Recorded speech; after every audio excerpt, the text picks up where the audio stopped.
Rubik's cube আরও অনেক fast solve করতে চান তাই না? চলুন আজ আমরা একদম গভীরে গিয়ে দেখব সিএফওপি মেথডটা কি। এইটা কিন্তু এমন একটা পদ্ধতি যা আপনার সলভিং টাইমকে জাস্ট ম্যাজিকের মতো কমিয়ে আনতে পারে। তো আর একদম দেরি না করে চলুন শুরু করা যাক। অনেকেই যারা বিগিনার্স মেথড দিয়ে শুরু করেন তারা একটা পর্যায়ে গিয়ে স্পিড ওয়ালে ধাক্কা খান, তাই না? স্পিড আর বাড়তেই চায় না। আপনার সাথেও যদি এমনটা হয়ে থাকে তাহলে একদম ঠিক জায়গায় এসেছেন, কারণ সিএফওপি মেথডই হলো এই বাধাটা ভাঙার সেরা উপায়। এই পদ্ধতিতে আমরা এমনভাবে ধাপে ধাপে কিউবটা সলভ করব যেটা অনেক অনেক বেশি এফিশিয়েন্ট। তো আজকের এই আলোচনাতে আমরা সিএফওপি মেথডের 4টে মূল ধাপ নিয়ে কথা বলবো। প্রথমে দেখব ক্রস, তারপর F2L মানে ফার্স্ট 2 লেয়ার্স, এরপর OLL মানে লাস্ট লেয়ারটাকে ঠিকঠাক করা, আর একদম শেষে PLL মানে পিসগুলোকে তাদের ফাইনাল জায়গায় বসানো। আর হ্যাঁ, সব শেষে আমরা এটাও দেখব যে কিভাবে ঠিকমতো প্র্যাকটিস করতে হয়। চলুন তাহলে একদম প্রথম ধাপটা দিয়েই শুরু করা যাক। C for cross. এখানে আমাদের গোল কিন্তু শুধু ক্রসটা বানানো নয়, বরং চেষ্টা করতে হবে যতটা সম্ভব কম মুভ দিয়ে এফিশিয়েন্টলি ক্রসটা বানানো। এটাই কিন্তু ফার্স্ট সলভিংয়ের আসল ভিত্তি। বিগিনার্স মেথডে আমরা কি করি? সাধারণত প্রত্যেকটা এজ বিসকে তার সেন্টারের সাথে মিলিয়ে মিলিয়ে ক্রসটা বানায়। কিন্তু অ্যাডভান্সড মেথডে আমরা সেন্টারগুলোকে একদমই পাত্তা দেব না, পুরোপুরি ইগনোর করব। আমরা সাদার উল্টো দিকে হলুদ দিকটা উপরে রেখে নিচে ক্রসটা বানিয়ে ফেলব, আর একদম শেষে জাস্ট একটা মুভে সব সেন্টার মিলিয়ে দেব। বিশ্বাস করুন, এতে প্রচুর সময় বাঁচে। এখন প্রশ্ন হল, সেন্টার না দেখে বুঝব কি করে? আসল কৌশলটা হল কালার স্কিমটা মাথায় রাখা। আর এর জন্য একটা মজার শব্দ মনে রাখতে পারেন, গোবার। জি দিয়ে গ্রিন, ও দিয়ে অরেঞ্জ, বি দিয়ে ব্লু আর আর দিয়ে রেড। ঘড়ির কাঁটার দিকে এই ক্রমটা যদি আপনার মনে থাকে, তাহলে আপনি সেন্টার পিস না দেখেই একটার সাপেক্ষে আরেকটা এজ পিসকে ঠিক জায়গায় বসিয়ে দিতে পারবেন। এটাই হলো অ্যাডভান্সড ক্রসের আসল মজা। ক্রস হয়ে যাওয়ার পর আমরা চলে আসব সিএফওপি এর এফ ধাপে, F2L বা ফার্স্ট 2 লেয়ার্স। এই ধাপে বুঝতেই পারছেন, আমরা প্রথম দুটো লেয়ার একবারে সলভ করি। সত্যি বলতে একটা সলভের সবচেয়ে বেশি সময় কিন্তু এখানেই লাগে। কিন্তু এই ধাপটা খুবই ইনটিউইটিভ, একবার বুঝে গেলে আর অ্যালগরিদম মুখস্থ করতে হয় না। ভাবুন একবার, বিগিনার্স মেথডে আমরা প্রথমে ফার্স্ট লেয়ার বানাই, তারপর একটা একটা করে সেকেন্ড লেয়ারের এজ পিস বসাই। অনেক লম্বা প্রসেস। কিন্তু F2L এ আমরা কি করি? আমরা একটা কর্নার আর তার সাথে যে এজ পিসটা যাবে সেই দুটোকে একসাথে জুড়ে একটা পেয়ার বা জোড়া বানিয়ে ফেলি, আর তারপর সেই জোড়াটাকে এক ধাক্কায় তার সঠিক জায়গায় বসিয়ে দিই। অনেক বেশি এফিশিয়েন্ট, তাই না? F2L শেখার জন্য আপনাকে যে একগাদা অ্যালগরিদম মুখস্থ করতে হবে তা কিন্তু একদমই নয়। মেইনলি 3টে সিচুয়েশন বুঝলেই চলে। প্রথমটা হলো যখন কর্নার পিসের সাদা রংটা উপরের দিকে থাকে। দ্বিতীয়টা হলো যখন সাদা রংটা সাইডে থাকে কিন্তু কর্নার আর এজের টপ কালার দুটো মেলে না। আর 3 নম্বরটা হলো যখন সাদা রং সাইডে থাকে এবং টপ কালার দুটোও মিলে যায়। এই 3টে কেস যদি আপনি চিনতে পারেন, তাহলে আপনি নিজে নিজেই যে কোনো F2L পেয়ার সলভ করতে পারবেন। আচ্ছা, প্রথম দুটো লেয়ার তো সলভ হয়ে গেল। এবার আমাদের কাজ হলো লাস্ট লেয়ারটা নিয়ে। সিএফওপির ও হল OLL, ওরিয়েন্টিং দ্য লাস্ট লেয়ার।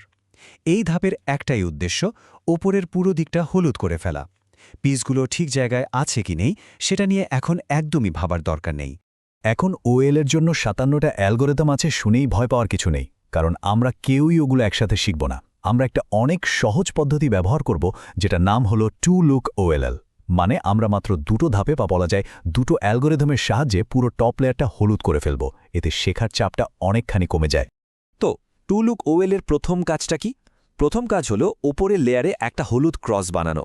এর জন্য মাত্র 3টে সহজ অ্যালগরিদম আছে। ক্রসটা যেই না হয়ে গেল, দ্বিতীয় ধাপে আমরা বাকি কর্নার পিসগুলোর হলুদ দিকটা ওপরে নিয়ে চলে আসি, ব্যাস। আর এভাবেই পুরো টপ ফেসটা হলুদ হয়ে যায়। কর্নার সলভ করার সময় একটা প্যাটার্ন প্রায় দেখতে পাওয়া যায়, যেটা দেখতে অনেকটা মাছের মতো। কিউবিংয়ের ভাষায় এই কেসটাকে বলে সুনে। এখানে দেখবেন একটা কর্নার ছাড়া বাকি সবগুলোর হলুদ রং উপরে চলে এসেছে। এই প্যাটার্নটা চিনে রাখা খুব দরকারি, কারণ এটা বারবার ঘুরে ফিরে আসে। এই স্লাইডে যে অ্যালগরিদমটা দেখা যাচ্ছে এটাই হলো সেই সুনে। এটা ব্যবহার করার আগে একটা জিনিস খেয়াল রাখতে হবে, মাছের মাথাটা যেন আপনার সামনের দিকে বাঁকোনায় থাকে, আর সেই কোণার হলুদ স্টিকারটা যেন আপনার দিকে মুখ করে থাকে। এই পজিশনে রেখে অ্যালগরিদমটা দিলেই কর্নারগুলো ঠিক হয়ে যাবে। এটা খুবই ফাস্ট আর কাজের একটা মুভ। বেশ, ওপরের দিকটা তো এখন পুরোপুরি হলুদ। এবার আমরা চলে এসেছি আমাদের একদম ফাইনাল স্টেজে, পি ফর পিএলএল, মানে পারমিউটিং দ্য লাস্ট লেয়ার। এই ধাপে আমরা ওপরের লেয়ারের সব পিসকে তাদের একদম ফাইনাল সঠিক জায়গায় বসিয়ে কিউবটা সলভ করে ফেলব। ওএলের মতোই পিএলেরও কিন্তু 21টা অ্যালগরিদম আছে, কিন্তু এখানেও ভয় পাওয়ার কিছু নেই, কারণ আমাদের জন্য একটা সহজ রাস্তা আছে, টু লুক পিএলএল। এই পদ্ধতিতে আমরা প্রথমে কর্নারগুলোকে ঠিকঠাক জায়গায় আনি আর তারপর এজগুলোকে সাজিয়ে নিই। এতে পুরো ব্যাপারটা অনেক সিম্পল হয়ে যায়। টু লুক পিএলএলের প্রথম ধাপে আমাদের টার্গেট হল কর্নারগুলোকে তাদের সঠিক পজিশনে নিয়ে আসা। এটা করতে পারলেই দেখবেন প্রত্যেকটা সাইডে হেডলাইটস তৈরি হতে পারে। কর্নারগুলো যেই ঠিক হয়ে গেল, সেকেন্ড স্টেপে আমরা বাকি এজ পিসগুলোকে তাদের ফাইনাল জায়গায় বসিয়ে দিই, আর ব্যাস, কিউব সলভড। এখন প্রশ্ন হল, এই হেডলাইটস জিনিসটা কি? যখন লাস্ট লেয়ারের দুটো পাশাপাশি কর্নারের সাইডের রং একই থাকে, তখন সেটাকে আমরা হেডলাইটস বলি। যেমন ধরুন, দুটো কর্নারের পাশেই সবুজ রং। পিএলএলের প্রথম ধাপে এই প্যাটার্নটা খুঁজে বের করাটাই কিন্তু আসল কাজ। তো আমরা সিএফওপি মেথডের 4টে ধাপে কিন্তু শিখে ফেললাম, কিন্তু আসল ইমপ্রুভমেন্টটা আসবে প্র্যাকটিসের মাধ্যমে। শুধু জানলেই হবে না, প্রত্যেকটা স্টেপকে মাসল মেমোরিতে নিয়ে আসতে হবে। চলুন এবার দেখি কিভাবে ঠিকঠাকভাবে প্র্যাকটিস করা যায়। তাহলে পুরো ব্যাপারটা একবার ঝালিয়ে নেওয়া যাক। প্রথমে সি দিয়ে ক্রস, তারপর এফ দিয়ে F12, এরপর ও দিয়ে OLL, আর একদম শেষে পি দিয়ে PLL। এই 4টে ধাপ মিলিয়েই তৈরি হয়েছে কিউব সলভিংয়ের সবচেয়ে ফাস্ট মেথডগুলোর একটা সিএফওপি। ক্রসের স্পিড বাড়ানোর সবচেয়ে ভালো উপায় হল ইন্সপেকশন টাইমের মধ্যেই পুরো ক্রসটা প্ল্যান করে ফেলা। শুরু করার জন্য আপনি প্রথমেই শুধু দুটো এজ পিস কীভাবে সলভ করবেন সেটা ভাবুন। যখন এটাতে কমফোর্টেবল হয়ে যাবেন, তখন 3টে পিস প্ল্যান করার চেষ্টা করুন। দেখবেন ধীরে ধীরে 4টে পিসই ইন্সপেকশন টাইমে প্ল্যান করার অভ্যাসটা তৈরি হয়ে গেছে।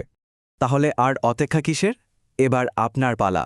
প্রত্যেকটা ধাপ আলাদা আলাদা করে প্র্যাকটিস করুন, বিশেষ করে F12 আর ক্রস। মনে রাখবেন, ধৈর্য আর কনসিস্টেন্ট প্র্যাকটিসই কিন্তু ফাস্ট সলভিংয়ের আসল চাবিকাঠি। শুরুতে হয়তো সবটা একটু কঠিন লাগতে পারে, কিন্তু একদমই হাল ছাড়বেন না।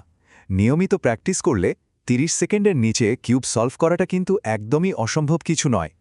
আপনার কিউবিং জার্নির জন্য অনেক অনেক শুভকামনা রইল।